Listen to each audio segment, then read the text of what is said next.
If your car leaves you stranded out in the cold, you might be rescued by one of the state's highway emergency response operators. But Hero trucks haven't been on duty overnight since May because of staffing shortages. 11 Live's Jerry Carnes is live at Hero headquarters. Jerry, those overnight patrols, those are so important, they could be back soon.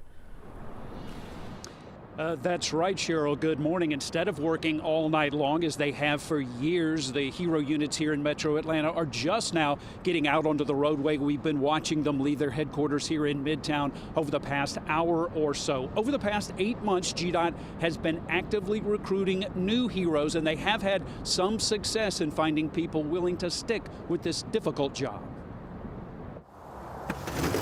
He has everything he needs to clear an icy spot or rescue a driver stuck in the slush. Making sure I have all my cones, have a spare tire. Dondre Alexander is one of the new Heroes patrolling Metro interstates, hired just a few months ago to help rebuild a program that needs a couple of dozen more like him. Dondre is a former U.S. Marine who wanted a job serving people in need.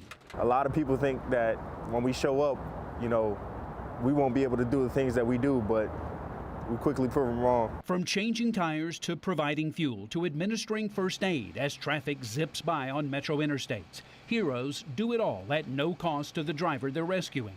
But they haven't done it during the overnight hours since last spring.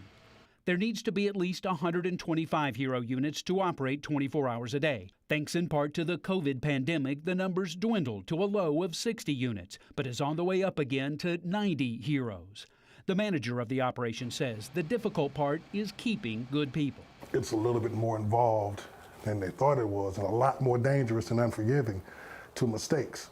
And so that is enough sometimes to cause a little bit of walk away. The Heroes are on pace to return to overnight patrols in the spring, if not before. Not a lot of people, can come out here and do what we do. Dondre Alexander says while the job is far more challenging than he expected, there's the satisfaction of rescuing desperate drivers who can only sit as traffic zips by. A simple thank you or just seeing a smile on their face just goes a long way.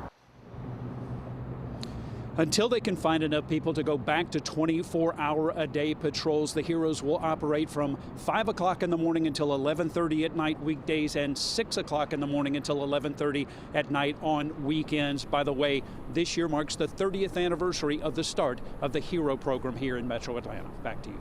Jerry,